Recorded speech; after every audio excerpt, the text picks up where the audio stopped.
कृष्णा। श्रीमद् भागवतम स्कंध 3 अध्याय 4 श्लोक क्रमांक 2। तेषां मैरेय दोषेण विषमीकृत चेतसां निम्लोचति रवावासीद वेणूनामिव मर्दनम्। शब्दार्थ।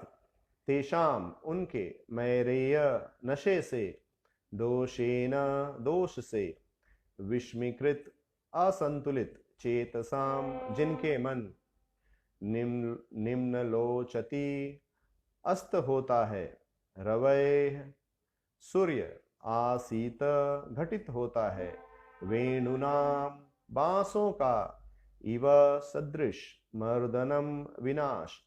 अनुवाद तथा तात्पर्य। कृष्ण कृपा मूर्ति अभय चरणारविंद भक्ति वेदांत स्वामी श्रील प्रभुपाद जी के द्वारा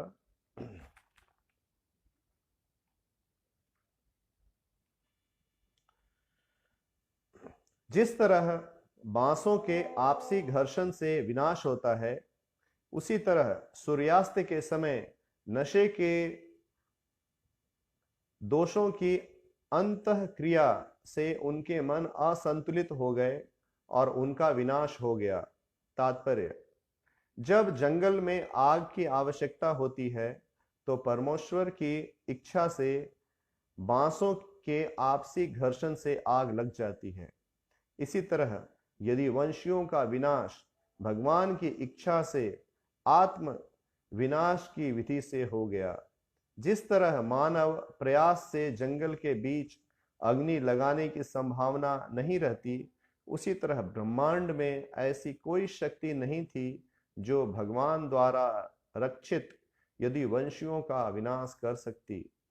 भगवान ने उनके इस तरह से विनष्ट होने की इच्छा की, अतएव उन्होंने उनके आदेश का पालन किया, जैसा कि तद अनुज्ञात शब्द से सूचित होता है। हरे कृष्ण।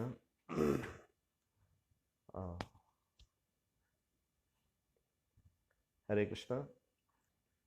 तो यहाँ ये जो अध्याय है जिसमें कि विदुर और मैत्रेय के बीच में जो है संवाद होना है, और विदुर जो है मैत्रेय जी के पास आए हैं और श्रीमद् भागवतम के इस खंड में और इस श्लोक में भगवान की मौसल लीला का वर्णन किया गया है।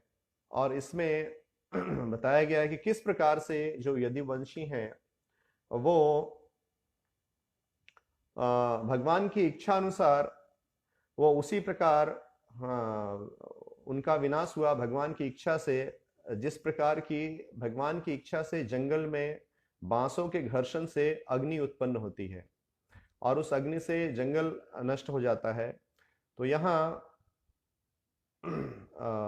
जो यदुवंशी जो भगवान के शुद्ध भक्त हैं, वो भगवान की इच्छा अनुसार वो कार्य कर रहे हैं, और भगवान की इच्छा अनुसार भगवान के अरेंजमेंट से ऐसा हुआ कि उन्होंने जो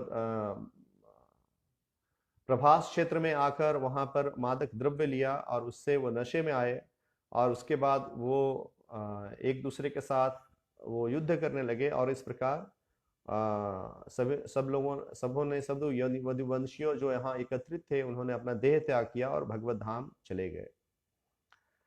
तो यह जो लीला है ये कभी कभी बहुत ही बिविल्डरिंग लगता है, बहुत ही लोगों को समझ में नहीं आता है कि ऐसे कैसे हो सकता है। तो जो भगवान के शुद्ध भक्त हैं वो हमेशा भगवान की इच्छा अनुसार कार्य करते हैं। वो कभी भी भगवान की इच्छा से रहित कार्य नहीं करते हैं, क्योंकि वो भगवान के शुद्ध भक्त होते हैं। और हम देखेंगे कि भगवान का जो स्वयं का जो वैकुंठ गमन जो लीला है, भगवान स्वयं जब गोलोक गमन करते हैं इस धरा को त्याग कर, तो वह भी लीला जो है बहुत ही बिविल्डरिंग है, जो लोग उसको ठीक से समझ नहीं पाते हैं। और उसी प्रकार से भगवान के जो शुद्ध भक्त हैं उनकी भी लीला, उनके भी कार्य जो होते हैं वो बहुत ही बिविल्डरिंग होते हैं। ऐसा बताते हैं कि वैष्णवेर क्रिया मुद्रा विज्ञ ना बुझाए, वैष्णवेर क्रिया मुद्रा विज्ञ ना बुझाए। वैष्णवों के शुद्ध भक्तों के कार्य को, उनकी लीला को समझना ये बड़ा ही कठिन है, और शिव एक जो भक्त हैं वही इन लीलाओं को समझ सकते हैं।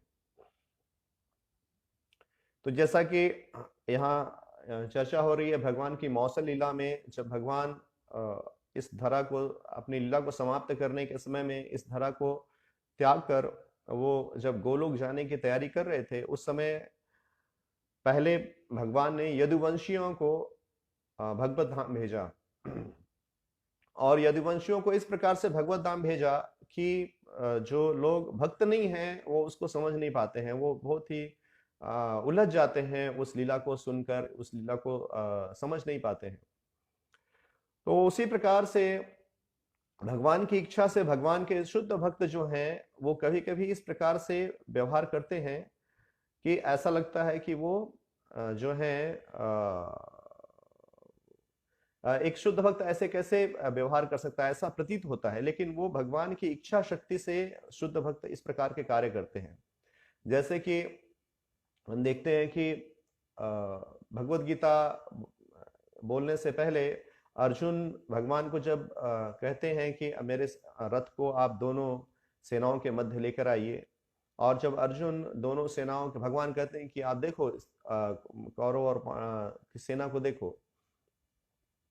तो जब अर्जुन कौरव सेना में जब भीष्मदेव, द्रोणाचार्य और उनके जितने भी सगे संबंधी हैं सबको वो देखते हैं वहां एकत्रित हुए युद्ध की इच्छा से, तो अर्जुन भी बिविल्डर हो जाते हैं, अर्जुन भी मोहग्रस्त हो जाते हैं। और जैसा कि भगवत गीता में जो पहला अध्याय का शीर्षक ही दिया गया है, अर्जुन विषाद योग, तो अर्जुन को विषाद उत्पन्न होता है।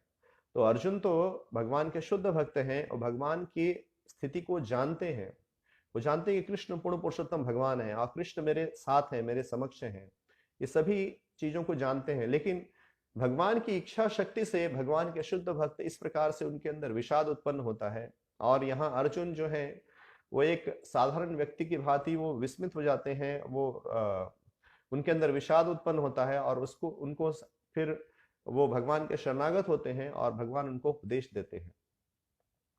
तो उसी प्रकार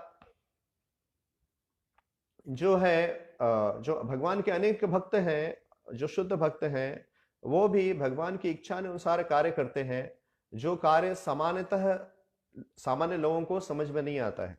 जैसे एक और उदाहरण है कि महाराज परीक्षित जब वन में जाते हैं, और जैसा कि क्षत्रिय जो हैं वन में जंगली पशुओं का शिकार करते हैं ताकि उनको युद्ध का अभ्यास होता रहे, तो उस समय जब वन में जाते हैं तो वो महाराज परीक्षित भूख और प्यास से त्रस्त रहते हैं और शमीक ऋषि के आश्रम में जाते हैं। और वहां पर जब देखते हैं कि शमीक ऋषि जो हैं वो जब ध्यान मग्न है और राजा का स्वागत नहीं करते हैं, तो महाराज परीक्षित चूंकि व्याकुल होते हैं, इसलिए वो एक मृत सर्प को लेकर और ऋषि के गले में डाल देते हैं।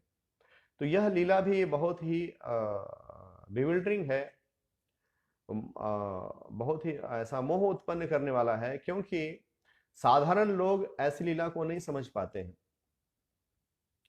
महाराज परीक्षित भी भगवान के शुद्ध भक्त हैं, और महाराज परीक्षित वही भक्त हैं कि जब उन्होंने श्रीमद् भागवतम का श्रवण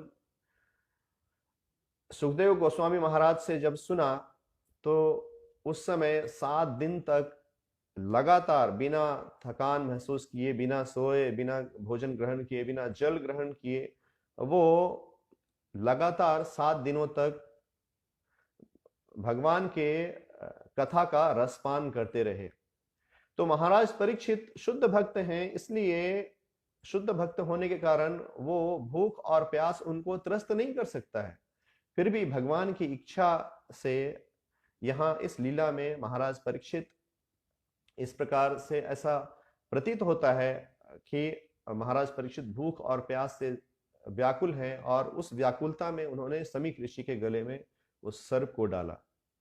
तो ये कहने का तात्पर्य है, उसी प्रकार यहाँ जो भगवान की मौसल लीला है, जहां पर जो यदुवंशी हैं, जो भगवान के द्वारा संरक्षित हैं, वो जब गोलोक जा रहे हैं तो भगवान ने इस प्रकार से लीला को रचा, इस प्रकार से लीला को प्रकट किया कि जो भक्त हैं वो तो उस लीला को समझ सके, लेकिन जो अभक्त हैं वो उस लीला को सुनकर वो बिविल्डर हो जाएं। तो भगवान जो है वो इस प्रकार से वो लीला को प्रकट करते हैं। और क्योंकि भगवान जब अपनी लीला को इस प्रकार से प्रकट करते हैं, तो जो अभक्त हैं, जिनको भगवान में श्रद्धा नहीं है, निष्ठा नहीं है भगवान और भगवान की भक्ति में, वो ऐसी लीलाओं को समझ नहीं पाते हैं। भगवान स्वयं को वैसे लोगों से दूर रखते हैं। भगवान कहते हैं भगवत गीता में, नाहं प्रकाश सर्वस्य योग माया समावृतः मूढ़ोयम नाभिजानाति लोको मामजम अव्ययम। तो कृष्ण जो है वो बता रहे हैं कि नाहम प्रकाश सर्वस्य योग माया समावृतः। कृष्ण स्वयं को अपनी जो माया है, योग माया है, उसको उससे ढक लेते हैं, ताकि जो सामान्य लोग हैं, जो भगवान के प्रति जिनको निष्ठा नहीं है, वो उनको समझ नहीं सके। नाहम प्रकाश सर्वस्य, हम कृष्ण को तभी समझ सकते हैं जब कृष्ण हमें अपने ज्ञान से उजागर करते हैं, जिससे कि हम कृष्ण भावनामृत का साक्षात्कार कहते हैं। तो कृष्ण भावनामृत का साक्षात्कार क्या है कि जब हम भगवान के शरणागत होते हैं, तो हम जब भगवान की भक्ति में प्रतिष्ठित होते हैं और धीरे धीरे हम अधोश्रद्धा तथा साधु संग तथा भजन क्रिया, अनर्थ निवृत्ति, निष्ठा, रुचि, इस प्रकार से हम जब आगे बढ़ते हैं, तो हम भगवान जो है कृष्ण हमारे हृदय में सर्वस चाहम हृदय सन्निविष्टो मत्तः स्मृति ज्ञान अपोहनम च। तो कृष्ण हमारे हृदय में विद्यमान है और कृष्ण हमें अपने ज्ञान से प्रकाशित करते हैं, और तब हम भगवान को समझ पाते हैं, और जिसे कि हम कृष्ण भावनामृत में जिसे हम साक्षात्कार कहते हैं। तो भगवान नाहम प्रकाश सर्वस्य, कृष्ण सबको अपने ज्ञान से, अपने साक्षात्कार से भगवान प्रकाशित नहीं करते हैं। जैसा कि यहाँ मौसल लीला में एक इस प्रकार की लीला को भगवान प्रकट कर रहे हैं, जो लीला सामान्य लोगों के लिए बहुत ही बिविल्डरिंग है। तो भगवान कहते हैं कि मूढ़ो यम ना भी जानाति लोको माम अजम अव्ययम। भगवान की सत्ता को, भगवान की स्थिति को जो मूढ़ व्यक्ति हैं, जो अज्ञानी हैं, जिनको भगवान में श्रद्धा नहीं है, जिनको भगवान की भक्ति में श्रद्धा नहीं है, वो भगवान की लीला को, कृष्ण को समझ नहीं पाते हैं। और ऐसे ही कुंती महारानी प्रार्थना करती हैं। महारानी कुंती की प्रार्थना में कुंती महारानी बताती हैं, जब भगवान को संबोधित करती हैं, तो वो भी भगवान को इस प्रकार से संबोधित करती हैं और कहती हैं, माया जवनिका छन्नम अज्ञादोक्षजम अव्ययम न लक्ष्य से मूढ़ दृशा नाटो नाट्य धरो यथा। माया जवनिका छन्नम, भगवान श्री कृष्ण जो हैं उनको कुंती महारानी संबोधित कर रही हैं और कह रही हैं कि आप अपनी दैवी माया से अपने आप को आच्छादित रखते हो, अपने आप को ढके रखते हो। अज्ञादोक्षजम अव्ययम, भगवान जो है अधोक्षज है, यानी वो अधोक्षज का अर्थ है जो हमारी इंद्रियों से परे हैं, जो हमारे इंद्रियों के सीमा से परे हैं, जिसे हम जो इंद्रिय ग्राह्य नहीं है, जो हम इंद्रियों से भगवान को देख नहीं सकते हैं, समझ नहीं सकते हैं अपनी इंद्रियों से। और भगवान जो है अज्ञादोक्षजम अव्ययम, तो जो लोग न लक्ष्य से मूढ़ दृशा, जो लोग मूढ़ा हैं, जो लोग अज्ञानी हैं, वो न लक्ष्य से, भगवान उनको प्राप्त नहीं हो सकते, उनको दिखाई नहीं पड़ सकते हैं। क्योंकि जो है जब भगवान लीला करते, नटो नाट्य धरो यथा, जब भगवान प्रकट हुए तो उन्होंने नाना प्रकार की लीलाओं को प्रदर्शित किया, लेकिन उस समय भी जो लोग निष्ठावान नहीं थे भगवान की भक्ति के प्रति, कृष्ण के चरण कमलों में जिनको आसक्ति नहीं था, प्रेम रुचि नहीं था, वो लोग भगवान को नहीं समझ पाए। क्योंकि भगवान जो है कुंती महारानी कहने की माया जवनिका छन्नम, भगवान स्वयं को, कृष्ण स्वयं को अपनी दैवी माया से अपने आप को ढके रखते हैं, जिससे कि जो अज्ञानी है, जो मूढ़ है, ना लक्ष्य से मूढ़ दृशा, जो अज्ञानी है, जो मूढ़ है, वो भगवान को नहीं समझ पाते हैं। तो यह जो है भगवान का इस प्रकार का लीला है। और बहुत सारे लोग जो हैं, जो बहुत सारे तथाकथित जो कथावाचक हैं, वो भी भगवान को नहीं समझ पाते हैं। अभी मैं यहाँ सौराष्ट्र में रह रहा हूँ, तो यहाँ पर एक तथाकथित जो है भागवत वाचक है, वो जो भी कि वो द्वारका का रहने वाला है, लेकिन वो भगवान का भक्त नहीं है, इसलिए वो बहुत फेमस कथावाचक है, लेकिन वो भगवान को समझ नहीं पाया। और उन्होंने अभी थोड़े दिन पहले एक वीडियो जारी किया था, जिसमें कि उसने जो है उस कथावाचक ने वो भगवान की माया शक्ति से मोहित होकर वो उन्होंने भगवान का कथा में भगवान का अपमान किया, और जिससे यहाँ के जो सौराष्ट्र के लोग हैं, जो विशेषकर यहाँ जो सौराष्ट्र में जो यादव कम्युनिटी है, वो भगवान के बहुत भक्त हैं, अच्छे भक्त हैं। और मैंने देखा कि जब होली आती है तो होली में वो कितने मील 200-300 मील पैदल चलकर और द्वारका में द्वारकाधीश का दर्शन करने जाते हैं। तो यहाँ जो कुछ कम्युनिटी है जो भगवान के बहुत निष्ठावान भक्त हैं, तो जब उन्होंने उन लोगों ने इस प्रकार से देखा, तो उन्होंने ऑब्जेक्शन लिया, और फिर जो कथावाचक हैं उनको क्षमा याचना करनी पड़ी। तो ये जो है भगवान की इस प्रकार से एक बिविल्डरिंग लीला है, जो भक्त नहीं है, जो भगवान के प्रति निष्ठावान नहीं है, भगवान के भक्ति के प्रति निष्ठावान नहीं है, वो उस लीला को नहीं समझ पाते हैं। तो कृष्ण जो है वो भगवान श्री कृष्ण वो सिर्फ वैसे ही व्यक्ति को उनको समझ पाते हैं जो भगवान के चरण कमलों के प्रति जिनको निष्ठा है, जिनको भगवान के भक्ति के प्रति जिनको निष्ठा है, वही कृष्ण को समझ पाते हैं। जो निष्ठावान नहीं है वो कृष्ण को नहीं समझ पाएंगे, तो कृष्ण को कभी नहीं समझ पाएंगे। और राधानाथ महाराज अपने जो पुस्तक है उसमें एक उदाहरण देते हैं, जो महाराज का द जर्नी विद इन जो पुस्तक है, उसमें महाराज एक सुंदर उदाहरण देते हैं। और उसमें उदाहरण देते हैं कि जो जैसे एक कुत्ते का उदाहरण देते हैं, तो एक कुत्ता जो है वो अपने मालिक को किसी भी दशा में समझ लेता है, किसी भी दशा में जान लेता है, पहचान लेता है। मालिक या किसी भी ड्रेस में आए, किसी भी वो वेशभूषा को पहन कर आए, वो कुत्ता तुरंत अपने मालिक को पहचान लेता है। और यदि वो वस्त्र नहीं भी पहना हो तो भी कुत्ता उसको पहचान लेता है, किसी भी वेश में हो तो कुत्ता जो है वो अपने मालिक को त्वरित पहचान लेता, तुरंत पहचान लेता है।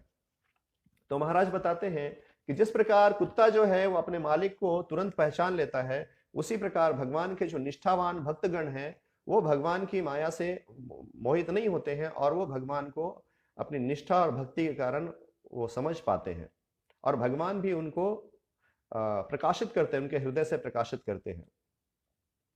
तो उसी प्रकार राधानाथ महाराज उदाहरण देते हैं कि जैसे कई बार अनेक अनेक धर्मों में जो है जो अलग अलग धर्मों में जो भी कि भगवान एक हैं, लोग जो हैं वो अलग अलग तरह से व्याख्या करते हैं। और कई बार लोग धर्मांध होने के कारण, वो फैनेटिक होने के कारण एक धर्म जो है दूसरे धर्म से वो शत्रुता का भाव रखता है, और एक को दूसरे को भत्सना करने का प्रयास करता है।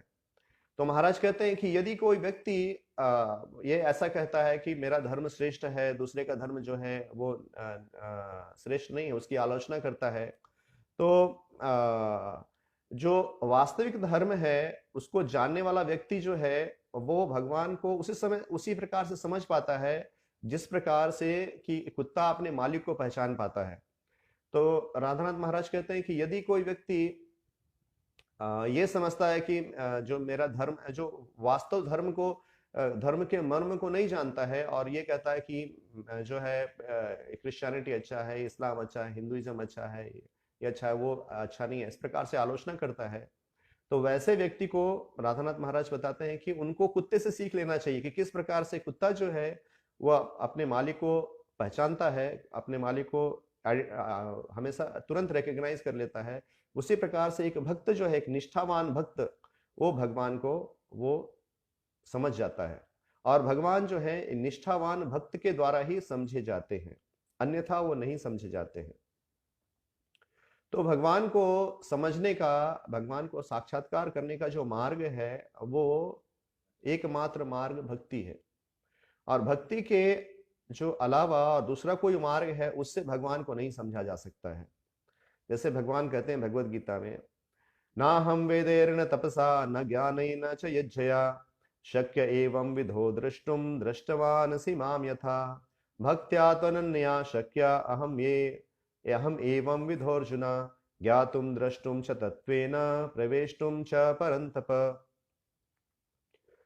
भगवान श्री कृष्ण कह रहे हैं कि ना हम वेदेर न तपसा न दाने न च यज्ञया, मैं ना हम वेदेर, मैं वेदों के पठन पाठन से नहीं समझा जा सकता हूं, न तपसा, ना तपस्या से समझा जा सकता हूं, न दाने न, ना ही दान देने से मैं समझा जा सकता हूं, न च इज्जया, ना ही मैं पूजा करने से, इज्जया करने का अर्थ है कि भगवान को पूजा करना, उससे भी नहीं समझा जा सकता हूं। शक्य एवं विधो द्रष्टुम दृष्टवानसि माम यथा। तो यदि भगवान को जो यथारूप जानना है, देखना है, समझना है, तो क्या करना पड़ेगा?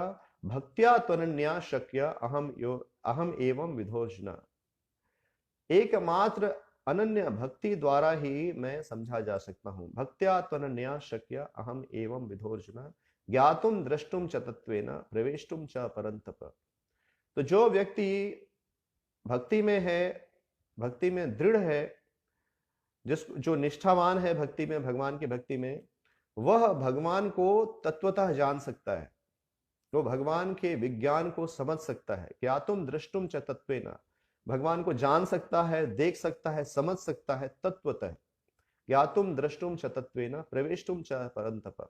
भगवान के जो मिस्ट्री है, जो भगवान का जो ज्ञान है, वो इतना गूढ़ है, वो गूढ़ ज्ञान उसे ही समझ में आता है जो भगवान का निष्ठावान भक्त है। जब हमारी जितनी निष्ठा है कृष्ण के चरण कमलों में, कृष्ण की भक्ति के प्रति हमारी जितनी निष्ठा है, उसी निष्ठा के अनुरूप हम भगवान को समझ पाते हैं। और यदि हम भगवान को भक्ति के अलावा अन्य कोई भी मार्ग से समझने का प्रयास करेंगे तो हम भगवान को नहीं समझ सकते हैं। और जो हम देखते हैं पूर्ववर्ती जो आचार्य हैं और जो भक्तगण हैं, उन्होंने भक्ति से ही भगवान को समझा है। जैसे उदाहरण दिया जाता है कि तपस्या भी बहुत भक्तों ने की, जैसे ध्रुव महाराज ने तपस्या की, और जो है हिरण्यकश्यप ने भी तपस्या की। तो ध्रुव महाराज की तपस्या से भगवान प्रसन्न हुए, और लेकिन हिरण्यकश्यप की तपस्या से भगवान प्रसन्न नहीं हुए। वो ब्रह्मा जी को आना पड़ा और उसको शांत करना पड़ा। लेकिन ध्रुव महाराज ने जब तपस्या की तो भगवान वहां पर प्रेम पूर्वक आए और उनको वरदान दिया, क्योंकि ध्रुव महाराज की जो तपस्या है वो भक्ति है। तो हम शुष्क तपस्या से, अपने स्वार्थ के वशीभूत होकर जो तपस्या की जाती है, उससे भगवान नहीं समझे जा सकते हैं, उससे भगवान नहीं प्राप्त हो सकते हैं। क्योंकि भगवान जो है, जो हम तपस्या करते हैं, वो तपस्या जो है भक्ति में तपस्या होनी चाहिए। उसका कार्य कृष्ण की, उसका हेतु कृष्ण की प्रसन्नता होनी चाहिए। यदि हम कोई भी कार्य कर रहे हैं और उस कार्य का हेतु कृष्ण की प्रसन्नता नहीं है, तो कृष्ण को हम नहीं समझ सकते हैं। जैसे कि यहाँ कह रहे हैं कि भक्त्या तो नन्या शक्या अहम एवं विधोर्जुन।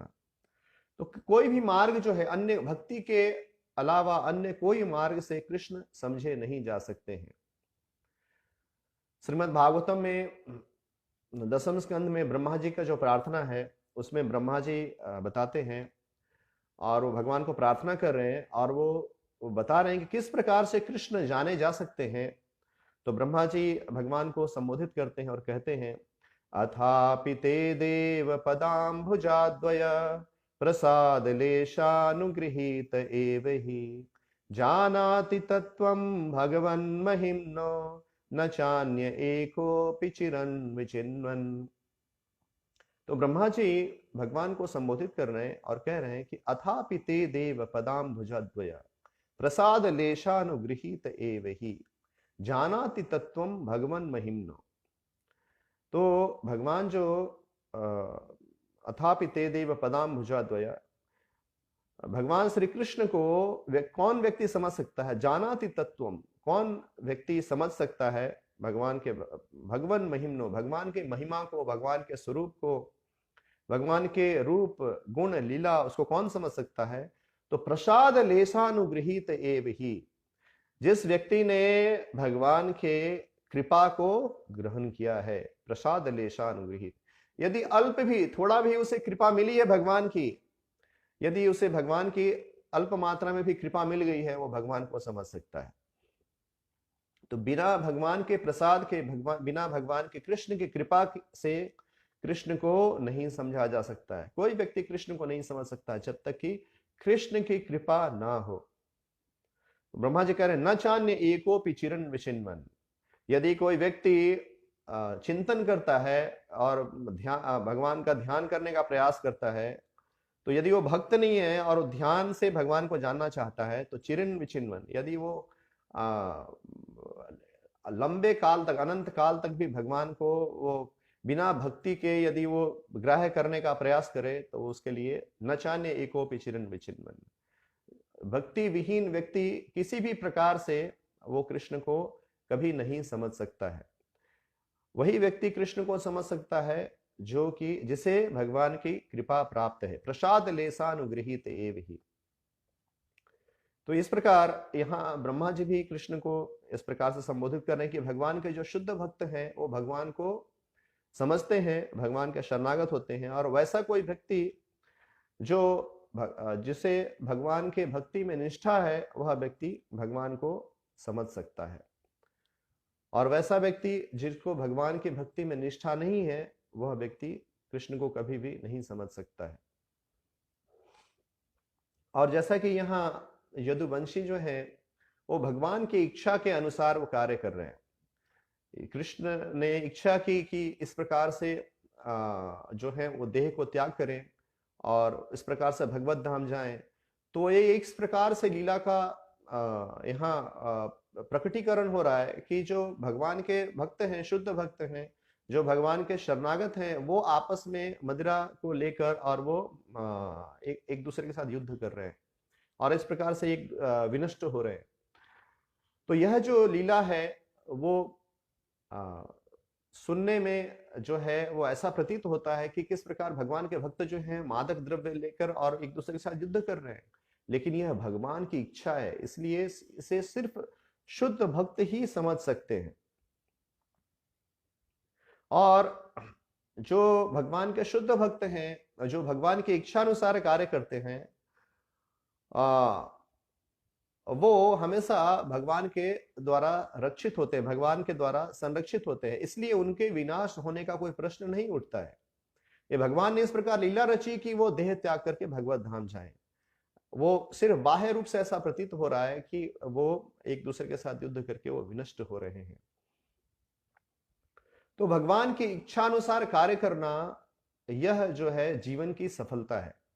और भगवान के इच्छा अनुसार कार्य करना ही, कृष्ण की इच्छा अनुसार कार्य करना ही जीवन में सुख और शांति का मार्ग है।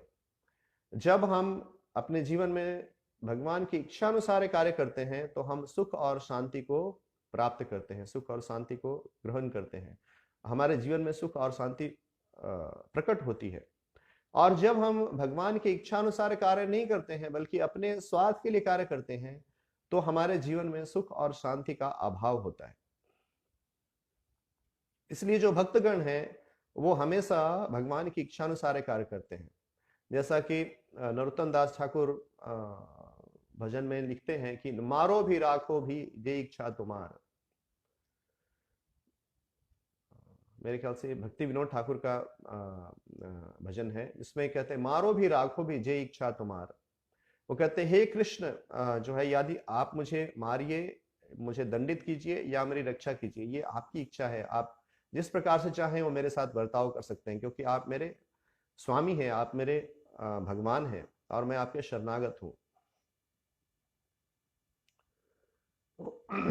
उसी प्रकार से चैतन्य महाप्रभु शिक्षाष्टकम में वो प्रार्थना करते हैं, आश्लिष्य वा पादरताम पिनष्टुमाम आदर्श नाम मर्महताम करोतु वा यथा तथा वा विदता तुलम पटो मत प्राणनाथस्तु सैव नापरः।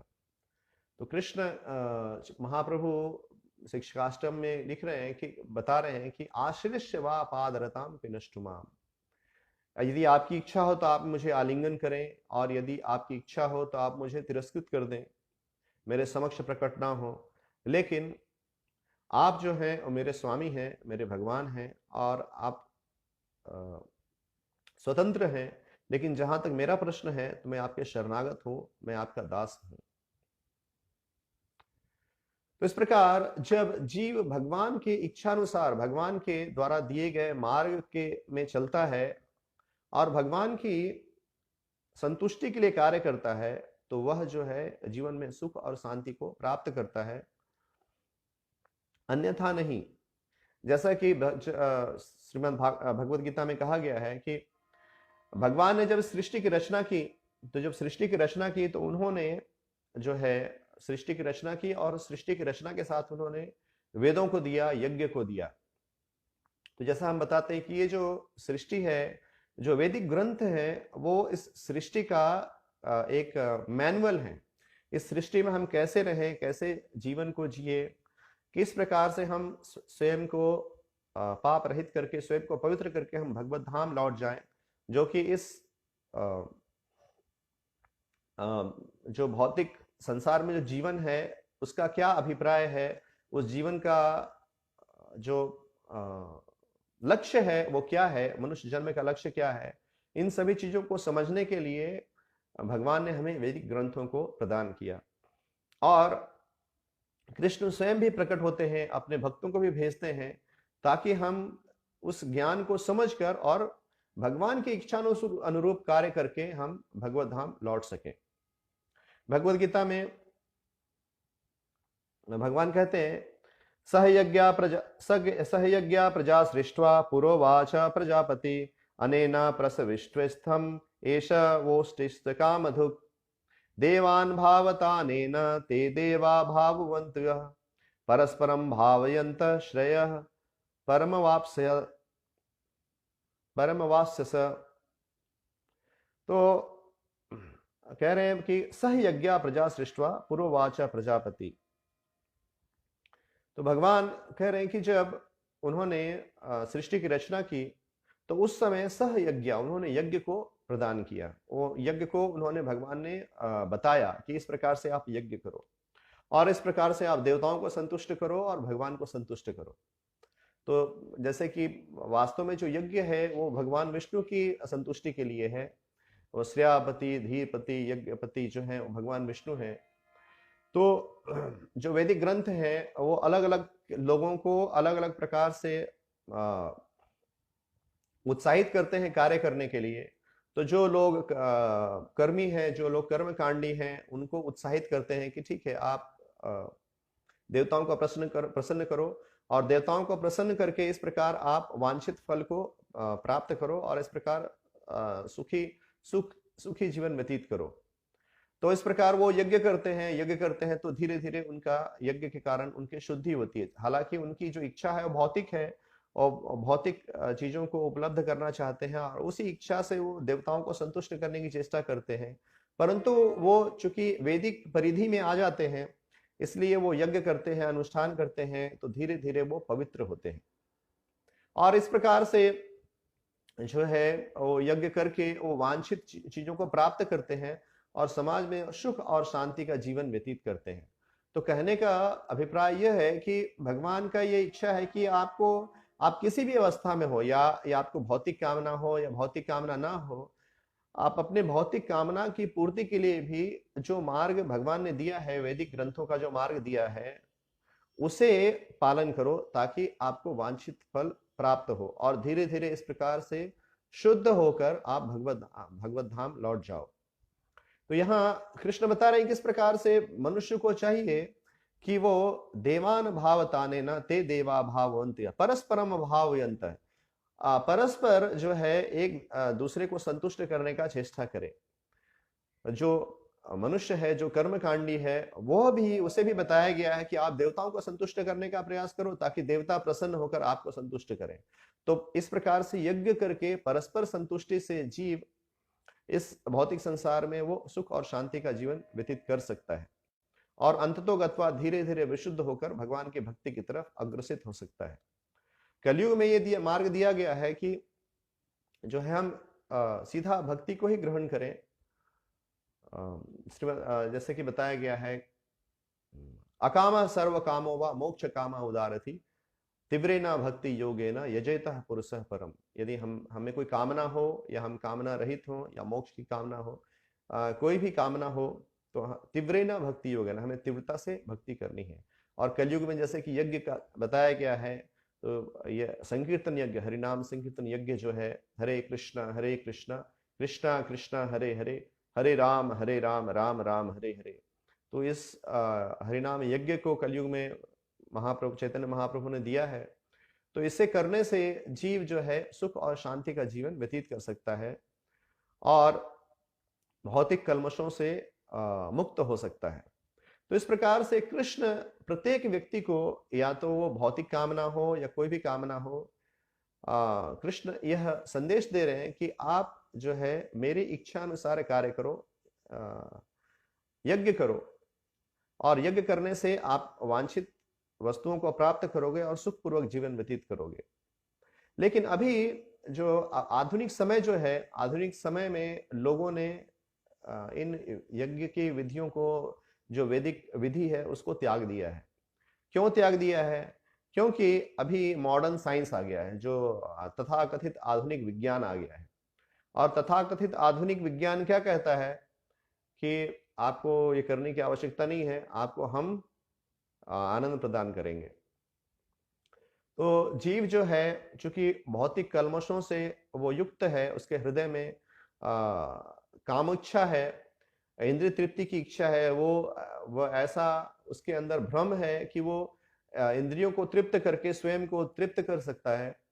और अभी जो आधुनिक विज्ञान है वो क्या करता है कि बिना अनुष्ठान के, बिना यज्ञ के वो इंद्रिय तृप्ति को प्रदान कराता है।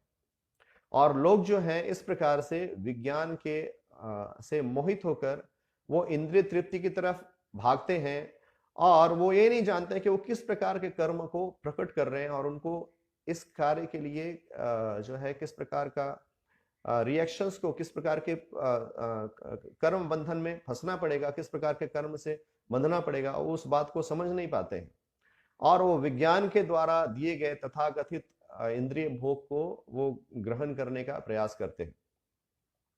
तो आज जो है तथाकथित आधुनिक विज्ञान ने नाना प्रकार के इंद्रिय तृप्ति को प्रकट कर दिया है और लोग जो है इतने मोहित हो गए हैं कि उन्हें भक्ति का समय नहीं है। जैसे हम लोगों से बोलते हैं कि ये पुस्तक लीजिए, अभी जैसे पुस्तक वितरण हो रहा है तो लोग कहते हैं कि इतना मोटा पुस्तक है, कौन पढ़ेगा, टाइम नहीं है हमारे पास। हम लोगों को कहते हैं जप करें, आप जप कीजिए, आप सत्संग में आइए, तो लोग कहते हैं टाइम नहीं है, क्योंकि उनका सारा समय जो है वो भौतिक विज्ञान ने खींच लिया है। क्योंकि उनकी एक तो बद्ध अवस्था के कारण उनके अंदर भौतिक कामनाएं हैं और भौतिक कामनाओं को उद्विग्न करता है। जो आधुनिक विज्ञान है वो भौतिक कामनाओं को और उद्विग्न करता है। और जब तक जीव के हृदय में भौतिक कामनाएं जो है अग्नि की भांति जलती रहे, तो जीव जो है कभी भी संतुष्ट नहीं हो सकता है, कभी भी संतुष्ट नहीं हो सकता है। यदि हृदय में अग्नि लग रही हो तो जीव कैसे, जीवन में अग्नि लग रही हो, कैसे व्यक्ति संतुष्ट हो सकता है। जैसे हम सुबह में मंगल आरती गाते हैं, संसार दावा नरलीध लोका तृणाय कारुण्य घना घनत्वम प्राप्तस्य कल्याण गुणानवस्य वंदे गुरो श्री चरणारविंदम। तो संसार दावा नरलीध लोका, जो संसार है यह दावानल की भांति है और जो लोग हैं इस संसार के दावाग्नि में झुलस रहे हैं, वो अग्नि में जल रहे हैं। लेकिन जो श्री गुरु हैं उनकी कृपा जो है वो भक्तों के जीवन में कैसी है, तो संसार दावा नललीह लोका तृणाय कारुण्य घना घनत्वम। और जो उनकी कृपा के, जो उनकी कृपा जो है वो घना घनत्वम, जिस प्रकार से घने बादल से वर्षा होती है और जब तीव्र वर्षा होती है तो जंगल की अग्नि जो है, दावाग्नि जो है, बुझ जाती है। तो श्री गुरु की जो कृपा है एक भक्त के जीवन में, एक साधक भक्त के जीवन में, वही उस कृपा के समान, वो कृपा की वर्षा है। जब कृपा की वर्षा होती है, श्री गुरु की कृपा की वर्षा होती है, तो प्राप्त से कल्याण गुणार्णवस्य, हमारा कल्याण होता है। वो जो अग्नि है उससे हमारा कल्याण होता है। और हम वास्तविक में समझ पाते हैं अपने जीवन को, इस संसार को समझ पाते हैं श्री गुरु की कृपा से। तो जब जीव को यह कृपा प्राप्त ना हो और जब वो तथाकथित रूप में अपनी इंद्रियों को तृप्त करने का अभिलाषी हो, तो वह इस संसार के दावाग्नि में झुलस रहा है। वह कैसे स्वयं को संतुष्ट कर सकता है? लेकिन तथाकथित जो विज्ञान है वह जीव को यह भ्रम में डाल देता है कि वो विज्ञान के माध्यम से वो संतुष्ट हो सकता है। आज हम देखेंगे कि जितने भी जो विज्ञान के जो चीजें हैं, वो एक न एक प्रकार से हमारे कामेक्षा को वो उद्विग्न करता है और ज्यादा उद्विग्न करता है। जी, जैसे आज का जो समय है, जो सोशल मीडिया है, इसमें क्या है, जो हम देखेंगे नाना प्रकार के इस पे जो विज्ञापन दिए जाते हैं, नाना प्रकार की वस्तुएं दी जाती हैं, जो जितने भी जो है बॉलीवुड, हॉलीवुड और जो सिनेमा है, एक बार कृष्णानंद प्रभु बता रहे थे कि बॉलीवुड, हॉलीवुड तो ये सब वुड है। वुड का अर्थ होता है जंगल। जिस प्रकार जंगल में जानवर रहते हैं, उसी प्रकार से जंगल जो इनको जो देखने वाले और उनको पालन करने वाले लोग भी वो जो है वो पशुवत हैं, वो पशु की भांति हैं। तो ये जो जितनी भी ये चीजें हैं, वो विज्ञान के द्वारा जो दी गई चीजें हैं, वो क्या करती हैं कि लोगों के कामोक्षा को बढ़ाती हैं। और वैदिक ग्रंथ बताते हैं कि आपको यदि काम की भी इच्छा हो तो काम की इच्छा करने के लिए आपको अनुष्ठान करना है। और इस प्रकार जब हम अनुष्ठान करते हैं तो हमारा हृदय पवित्र होता है। लेकिन आज विज्ञान कहता है कि नहीं, आपको कोई अनुष्ठान करने की जरूरत नहीं, आप हमारे पास आओ, पैसा दो और आपको हम इंद्रिय तृप्ति देंगे। और नाना प्रकार की इंद्रिय तृप्ति से लोग जो है संसार में लिप्त हैं, ग्रसित हैं, और इस प्रकार वो दुख का जीवन व्यतीत कर रहे हैं। इंद्रिय तृप्ति से कोई व्यक्ति कभी भी सुखी नहीं होता है। आज हम देखेंगे कि कोई भी विज्ञान के एक कोई भी वस्तु को देखिए, विज्ञान जो है एक रिसर्च करता है, एक चीज को प्रकट करता है, और वह जो चीज है, वह जो वस्तु है, वह दूसरे प्रभाव को प्रकट करता है, और वह प्रभाव, उस प्रभाव से जीव जो है वो उसका जीवन त्रस्त हो जाता है। जैसे आप आधुनिक विज्ञान में आप हम जैसे मेडिकल साइंस को देखिए, तो मेडिकल साइंस जो है, विज्ञान कहता है कि नहीं, हम तो बहुत एडवांस हो गए हैं, मेडिकल साइंस हमने बना लिया है, हमने रिसर्च कर लिया है, हम ये कर सकते हैं, हम वो कर सकते हैं। लेकिन ये जो आधुनिकीकरण है, आधुनिकीकरण के कारण कितने सारे जो बीमारी हैं जो पहले नहीं थे, अब वो प्रकट हुए हैं। जैसे पहले कैंसर नहीं था, आज से 50 वर्ष पूर्व, 100 वर्ष पूर्व कोई भी कैंसर नहीं होता था, कोई कैंसर को जानता भी नहीं था। लेकिन हमने क्या किया, हमने औद्योगिकीकरण किया। हमने क्या कहा कि जो है हमें खेत में बहुत मेहनत करनी पड़ती है, खेत में मेहनत करने से अच्छा है कि आप आज के समय में क्या है, कंप्यूटर के सामने बैठिए और कंप्यूटर के सामने बैठ के आराम से कार्य कीजिए, आपको पैसा मिलेगा, आपका जीवन सुखी हो जाएगा। लेकिन क्या वास्तव में कंप्यूटर के समक्ष बैठकर हमारा जीवन सुखी हो पाया है? हमने जो है इंडस्ट्रियलाइजेशन किया और जो है औद्योगिकीकरण किया, और औद्योगिकीकरण में हमने क्या किया, लोगों को उसमें जो है हम 10 घंटा, 12 घंटा, 14 घंटा, 18 घंटे उसमें वो जो लोग हैं उनकी सारी शक्ति को, सारी ऊर्जा को हम उद्योग में लगा देते हैं, और व्यक्ति के पास समय नहीं और ऊर्जा नहीं बचती है भगवान की भक्ति करने के लिए। और उसी प्रकार से जब हम इस प्रकार से उद्योगों को प्रकट करते हैं तो उसका प्रभाव क्या पड़ता है इस धरा पर, इस पृथ्वी पर। तो जो उद्योग हैं, आज के जो उद्योग हैं, वो क्या करते हैं, इस धरा को प्रदूषित करते हैं। इस धरा को कितना प्रदूषित करते हैं, धरा को विषाक्त बना देते हैं। जैसे आज जो है तुरंत हर साल एक नया नया फोन आता है, नया लैपटॉप आता है, कंप्यूटर आता है, और जो पुराने फोन, पुराने लैपटॉप, पुराने कंप्यूटर, उसको क्या करते हैं, उसको फेंक देते हैं।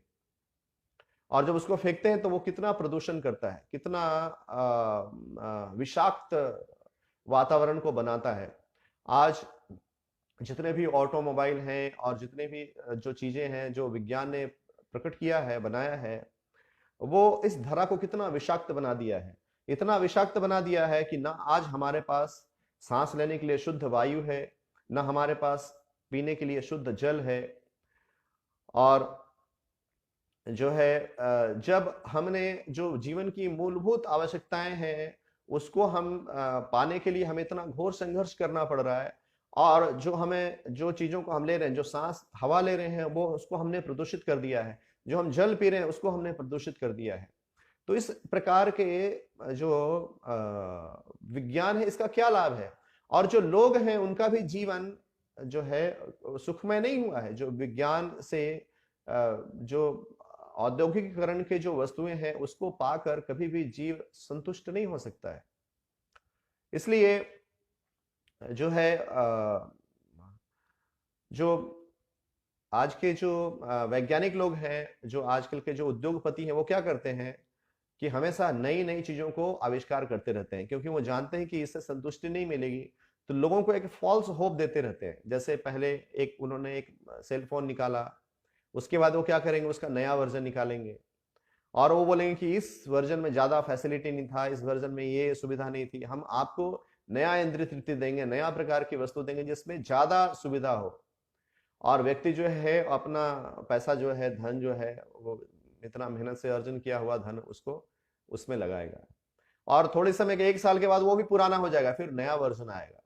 हम देखते हैं ऑटोमोबाइल इंडस्ट्री में, देखते हैं कि कंपनी जो है हर साल नए मॉडल को निकालता है, और वही 4 पहिया है और उसको नया मॉडल निकालता है, वो नए फीचर के साथ निकालता है, लोगों को वो प्रलोभित करता है कि आप अपना जितना भी मेहनत से पैसा कमाया हुआ है सब हमें प्रदान कर दीजिए, हम इंद्रिय भोग करेंगे और आपको हम आश्वासन देते हैं कि आप इसको पाकर बहुत सुखी हो जाएंगे।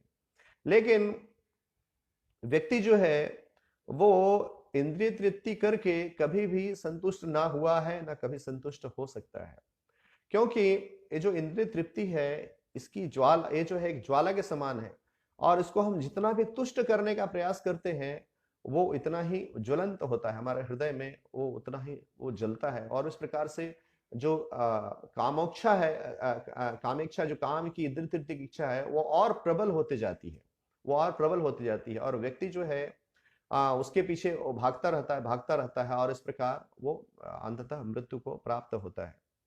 तो वैदिक ग्रंथ जो है वो हमें बताते हैं कि हमें यदि जीवन में काम की भी इच्छा की पूर्ति करनी है तो हमें शास्त्र के नियमों का पालन करना है, भगवान के नियमानुसार चलना है। और आज का जो विज्ञान है वो हमें यह आश्वासन दिलाता है कि हम इंद्रिय तृप्ति कर सकते हैं बिना भगवान की इच्छा को पालन किए हुए। और इस प्रकार से जीव जो है वो स्वयं के लिए एक कष्टकारक स्थिति को उत्पन्न करता है, जो आज का आधुनिक समाज है। तो भगवान कहते हैं कि भगवद गीता में, यह शास्त्र विधिम उत्सृज्य वर्तते काम कारकः न स सिद्धिम अवाप्नोति न सुखम न पराम गतिम। तो जो व्यक्ति शास्त्र के विधानों को, शास्त्र के नियमों को उल्लंघन करके शास्त्र विधिम उत्सृज्य वर्तते काम कारकः, वो अपने मन गढ़ंत इच्छा से, अपने जो है मन के वेग से, जो उसके मन की गढ़ंत इच्छा है उसके अनुसार वो अपने मन के विम्स से जो कार्य करता है, तो उसकी क्या दशा होती है? तो भगवान कहते हैं कि न सिद्धिम अवाप्नोति, उसे ना तो जीवन में सिद्धि प्राप्त होती है, ना सुखम, ना उसे कभी सुख प्राप्त होता है, ना पराम गति, ना ही उसे जीवन में परम गति की प्राप्ति होती है। तो इस प्रकार जो यही दशा है वैसे व्यक्तियों का जो आधुनिक समाज में विज्ञान के ऊपर पूर्णतः आश्रित हैं, जो समझते हैं कि विज्ञान ही सब कुछ है, और जो है लोग ऐसा कहते हैं कि कर्म ही पूजा है, जो जाकर फैक्ट्री में दिन रात काम करो और वही उसी से हम, कर्म ही पूजा है, उसी से हम सुखी हो सकते हैं।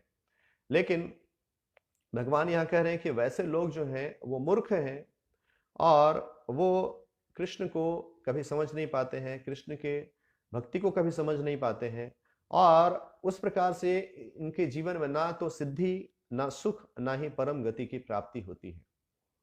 तो जो भगवान के भक्त हैं वो बुद्धिमान हैं, और इसलिए वो जो भी अवस्था में स्थित हैं इस भौतिक संसार में, जिस अवस्था में वे स्थित हैं, उसी अवस्था में रहकर वो भगवान की भक्ति करने का चेष्टा करते हैं, भगवान की भक्ति करने का प्रयास करते हैं। तो हम चूंकि इस आधुनिक समाज में रह रहे हैं, तो हम समाज से परे नहीं हो सकते। हम जहाँ जन्म लिया है, तो हम यदि हम ऐसा कहें कि भगवान की इच्छा अनुरूप कार्य करना है, तो यह जो है आइडियल होगा या अच्छा होगा कि हम जैसे प्रभुपाद कहते हैं कि हमें जीवन में क्या चाहिए, तो प्रभुपाद कहते हैं कि जीवन में हमें कुछ जो है जीवन को जीने के लिए कुछ भूमि चाहिए और गाय चाहिए। यदि हमारे पास भूमि है तो हम भूमि से अन्न उगा सकते हैं, और गाय है तो गाय हमें दूध देती है, और भूमि से गाय का भी पालन होता है, और भूमि और गाय से जीव का पालन होता है। और इस प्रकार जब हम भूमि और गाय की सेवा करते हैं तो और भगवान की भक्ति करते हैं, तो यह आपने अपने यह जो एक यज्ञ की भांति है। और इस प्रकार से जब भूमि धरा जो भूमि जो है वो भगवान की शक्ति है, भगवान की अर्धांगिनी है भूमि देवी। जब हम भूमि की सेवा करते हैं और गाय की सेवा करते हैं, तो ये यज्ञ है, और इससे जो देवतागण प्रसन्न होते हैं, भगवान प्रसन्न होते हैं, और इस प्रकार से जो वर्षा और अन्य चीजों की जो आवश्यकता है उसे प्रदान किया जाता है जीव को। लेकिन जो है आज व्यक्ति जो है इसके विरुद्ध हो गया है, इसलिए जो प्रकृति है वह भी इसके विरुद्ध हो गई है। आज जो है समय पर वर्षा नहीं होता है, जो है इतनी वर्षा नहीं होने के कारण इतनी कठिनाई होती है। मैं अभी पिछले महीने मैं अपने गांव में गया था बिहार में, तो वहाँ जो है गंगा नदी हमारे जहाँ हमारा गांव है वहाँ से करीब 45-50 किलोमीटर दूर है, 40-50 किलोमीटर। तो वो एक तरह से वो जो गंगा का ही मैदान है, और आज तक मेरी आयु में कभी मैंने पानी जल की किल्लत नहीं देखी। लेकिन वहां मैं गांव में जाने के बाद मुझे पता चला कि वहां भी इस प्रकार का सूखा पड़ा कि वहां भी गवर्नमेंट जो है गांव में भी टैंकर से पानी देना शुरू किए, क्योंकि वहां जो है 3 वर्षों से वर्षा नहीं हुई थी, और इस वर्ष जाकर वर्षा हुई। पिछले 3 वर्षों से वर्षा नहीं हुई थी, और लोग जो है वो जमीन के जो नीचे पानी है उसका शोषण कर रहे थे खेती करने के लिए या पीने के लिए, जो भी है। विशेषकर खेती, क्योंकि वहाँ के जो लोग हैं वो खेती पर निर्भर हैं, तो खेती करने के लिए उसको सक कर रहे थे, उसको बिजली से या डीजल से, उसको मशीन से उसको खींच रहे थे। तो जितने भी कुएं थे नीचे के पानी को खींचने के कारण कुएं भी सूख गए थे, और जो हैंडपंप था वो भी सूख गया था, और जीवन इतना त्रस्त हो गया था कि जब टैंकर आता था तो वहां से गांव में भी पानी लेना पड़ता था। और ये मेरे लिए बड़ा ही अचिंत था, क्योंकि मैं ऐसा सोच नहीं सकता हूँ। वहां जब मैं छोटा था तो मैं देखता था कि 10 फुट 15 फीट नीचे खोदने से, कुआं खोदने से 15 फीट नीचे कुआं खोदने से जल आ जाता था, पानी आ जाता था। लेकिन अभी ऐसी परिस्थिति हो गई, 3 साल से वर्षा नहीं हुआ, और लोगों ने खेती करने के लिए इतना उसको दोहन किया नीचे के जमीन के जल को, कि वो भी सूख गया, और जीवन उनका इतना त्रस्त हो गया। और कितनी तकलीफ होती थी जो गांव में जो गाय भैंस है उनको पालने के लिए, जो है लोग का जीवन इतना कष्टकारक हो गया। तो जो लोग जो गांव में रह रहे हैं, जो जो कि एक तरह से एक नेचुरल जीवन है, उनका जीवन भी इतना त्रस्त हो गया है, तो जो शहर के लोग हैं उनके जीवन के बारे में हम क्या कह सकते हैं। तो इस प्रकार जो है हम एक समाज को निर्माण करते हैं, आधुनिक समाज का विज्ञान के आधार पर, और हम अपने जीवन को ही कष्टकारक कर देते हैं, क्योंकि हम भगवान के इच्छा अनुरूप कार्य नहीं करते हैं। और एक भक्त को चाहिए कि जिस भी अवस्था में वो है, जैसे हम अभी चर्चा कर रहे थे कि हम ऐसी अवस्था में हो सकते हैं कि हमें फैक्ट्री में काम करना पड़ रहा हो, या जो है कुछ किसी और प्रकार का हमें कार्य करना पड़ रहा हो, और हम चाहें कि तुरंत नेचुरल जीवन जिए, तो हम उस अवस्था को परिवर्तित नहीं कर सकते हैं। लेकिन हम जिस भी अवस्था में हैं उसी अवस्था में रहकर हमें भगवान की निष्ठापूर्वक भक्ति करने का अभ्यास करना चाहिए। यदि हम ऐसा करेंगे तो हम धीरे धीरे धीरे धीरे उसी अवस्था में, जो भी की अवस्था वो है कष्टकारक है, कष्ट से भरा हुआ अवस्था है, जैसे कि फैक्ट्री में काम करना और साथ में भक्ति करना एक कठिन है। आज के समय में जो लोग हैं उनको काम करने के लिए ट्रैवल करना पड़ता है, एक जगह से दूसरी जगह जाना पड़ता है, वहां काम करना पड़ता है, वहां से आना पड़ता है। तो प्रभुपाद कहते हैं कि यह जो है संसार जो है ये बैड बार्गेन है, और हमें इस बैड बार्गेन को हमें बेस्ट यूज करना है, इसका सदुपयोग करना है। यदि हम जिस भी अवस्था में हैं उसी अवस्था में रहकर स्वयं को उत्थान करने का चेष्टा करेंगे, निष्ठापूर्वक भगवान की भक्ति करने का प्रयास करेंगे, तो हम उस अवस्था में रहकर भी अपने जीवन को सुख और शांति प्रदान कर सकेंगे। जो भी कि वो अवस्था हमारे लिए नेचुरल नहीं है, लेकिन चूंकि हम भगवान की भक्ति में संलग्न हैं, तो हमें चेष्टा करनी चाहिए कि हम निष्ठापूर्वक उस अवस्था में भगवान की भक्ति कर सकें। आज के समय में जीवन जो है वो बहुत संघर्षमय है, और हम देखते हैं कि एक बालक जो है वो पढ़ता लिखता है, उच्च शिक्षा को ग्रहण करता है, उसके बाद भी उसे आज आधुनिक विज्ञान है, तो वो पढ़ लिखने के बाद क्या करता है, तो वो एक नौकरी करता है। एक कहने का मतलब है कि उसको बोलते हैं स्किल्ड वर्कर या अनस्किल्ड वर्कर, बनना उसको मजदूर है, वो मजदूर बनता है। और जो है हम ऐसे कहने को कहा जाता है कि डॉक्टर है, इंजीनियर है, लेकिन एक तरह से देखेंगे तो स्किल्ड या अनस्किल्ड वर्कर है, एक तरह से वो मजदूर है और मजदूरी करना पड़ता है।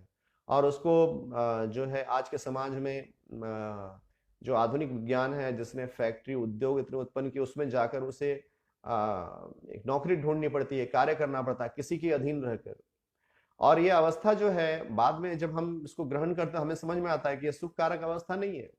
इतना ट्रैवल करो, वहां पर काम करो और बॉस की गाली खाओ, और जो है हमेशा टारगेट्स को पूरा करने का चेष्टा करते रहो, तो यह हमारी स्वाभाविक अवस्था नहीं है। लेकिन हम जो भी अवस्था में है उसी अवस्था में रहकर हमें भगवान की भक्ति करने का चेष्टा करना है, अभ्यास करना है निष्ठापूर्वक। वो हो सकता है ऐसा कि वो संघर्षमय हो, क्योंकि जीवन वैसे भी काम को करना भी संघर्ष में है, लेकिन हम यदि जीवन के परम गति को प्राप्त करना चाहते हैं, तो हमें उस संघर्ष को करने के लिए, उस तपस्या को करने के लिए हमेशा तैयार रहना चाहिए। हमेशा उसके लिए हमें उत्साही रहना चाहिए, और हमें इस बात को चिंतन करना चाहिए, स्वयं को याद दिलाना चाहिए कि ये संसार जो है कितना कष्टकारक है, यहाँ जीवन कितना संघर्षमय है। लेकिन कृष्ण और कृष्ण के भक्तों ने मुझे यह अवसर प्रदान किया है कि मैं इससे अंततः निवृत्त हो सकूं, इस संसार से निवृत्त हो सकूं, और भगवान की भक्ति में, प्रेमा भक्ति में पूर्णतः जुड़ सकूं, पूर्णता में संलग्न हो सकूं। और इस प्रकार हमें जो है कृतज्ञ होना चाहिए, और जो भी की कठिनाई हो, जो भी की तकलीफ हो, उसे ग्रहण करने के लिए हो सकता है कि यह जो है इसमें काफी तपस्या लगे, काफी कुछ हमें त्यागना पड़े। जैसे कि हमें काम करके और सुबह उठ के माला करना एक तपस्या है, फिर भी हमें कृतज्ञता पूर्वक और स्वेच्छा से उस तपस्या को हमें ग्रहण करना चाहिए, लेना चाहिए। जब हम उसे ग्रहण करेंगे तो हम भक्ति में जो है आगे बढ़ेंगे। जैसा कि उदाहरण श्रील प्रभुपाद उदाहरण देते हैं कि मई के महीने में, आजकल तो शहर में गैस है, चूल्हा है, तो बिजली है, इतना परेशानी नहीं है। लेकिन जो गांव है और पूर्ववर्ती समय में जो गांव में जो गृहिणी होती है, वो अपने परिवार के लिए भोजन बनाती है। तो मई के महीने में जब इतनी गर्मी होती है, तो उस गर्मी में उसे गृहिणी को चूल्हे के पास बैठकर और उसे व्यंजन रसोई बनाना होता है। तो वो अपने परिवार को के लिए वो ये नहीं कहती कि मैं बहुत गर्मी है, इतना गर्मी है, मैं चूल्हे के पास बैठकर कैसे मैं रसोई बनाऊंगी। उसके लिए तपस्या है। फिर भी वो मई के महीने में, ज्येष्ठ के महीने में वो वहां बैठती है, और बैठकर अग्नि के पास बैठकर गर्मी में वो रसोई बनाती है अपने परिवार के लिए। उसी प्रकार से जो भगवान के निष्ठावान भक्त होते हैं, वो सुबह जब उठते हैं तो वो यदि शीतल जल है, ठंडा है, नदी है, वहां जाकर वो स्नान करते हैं। तो यह तपस्या को वो स्वेच्छा से ग्रहण करते हैं, क्योंकि यह जो तपस्या है वो हितकारी है। जिस प्रकार की गृहिणी जो है अपना परिवार का भरण पोषण करने के लिए, परिवार को पालन के लिए करने के लिए वो तपस्या को ग्रहण करती है, और जिस प्रकार के जो निष्ठावान भक्त हैं, जो भगवान को शरणागत हैं, उस प्रकार के जो साधु हैं, ऋषि हैं, वो सुबह उठकर ठंड के समय में भी ठंडे जल से स्नान करते हैं, क्योंकि वो ये उनकी साधना है। उसी प्रकार से हमें भी इससे शिक्षा लेकर जो भक्ति के लिए, हमारे साधना के लिए जो भी तपस्या जीवन में आए, उसे हमें कृतज्ञता पूर्वक स्वीकार करना चाहिए। यदि हम इस प्रकार से उस तपस्या को स्वीकार करेंगे तो हम जीवन में धीरे आध्यात्मिक प्रगति करेंगे, क्योंकि उस तपस्या को ग्रहण करने से भगवान प्रसन्न होते हैं। तो यह जो है इस श्लोक का सारांश ये है कि यहाँ जो भगवान के शुद्ध भक्त होते हैं और भगवान के इच्छानुरूप कार्य करते हैं, जैसा कि यहाँ यदुवंशी जो है वो यह एक उनकी विनाश की लीला भगवान ने इस प्रकार रची कि वो मादक द्रव्य से प्रभावित होकर और एक दूसरे के साथ युद्ध करके उन्होंने देह का त्याग किया। उसी प्रकार से, जिस प्रकार से कि जंगल में बांस के घर्षण से अग्नि उत्पन्न होती है, और भगवान ने ऐसी इच्छा की थी। और जो भगवान के भक्त होते हैं वो भगवान की इच्छा अनुरूप निष्ठापूर्वक कार्य करते हैं, और जो भगवान के भक्त नहीं हैं, जो अभक्त हैं, वो भगवान के ऐसी लीलाओं को, भगवान के भक्तों के ऐसी लीलाओं को वो समझ नहीं पाते हैं, उससे वो बिविल्डर हो जाते हैं। और भगवान के इच्छानुरूप कार्य करना, जो शास्त्र है उसके विधान के अनुरूप कार्य करने से जीव जो है वो उसका जीवन सुखी और संपन्न होता है। और जो आधुनिक समाज है उसकी क्या त्रुटियां हैं, जो आधुनिक विज्ञान है उसकी क्या त्रुटियां हैं, किस प्रकार से आधुनिक विज्ञान जो है वो हमें इंद्रिय तृप्ति को सुलभता से, आसानी से प्रदान कर रहा है, और लोग जो है उसमें फंस कर वो अपने कर्मों को और गहन बनाते जा रहे हैं, अपने कर्म बंधन को, और वो जीवन के, अपने ही जीवन के परम कल्याण के विषय में वो सोच नहीं पाते हैं। तो इस प्रकार से जो साधक भक्त है, साधक भक्त को इसको समझकर हमें अपनी अवस्था में भक्ति के लिए हमें जो भी तपस्या हो उसे कृतज्ञता पूर्वक स्वीकार करना है, ताकि हम अंधतो गत्वा अपने जीवन में परम गति को प्राप्त कर सकें। तो यहाँ मैं विराम देता हूँ।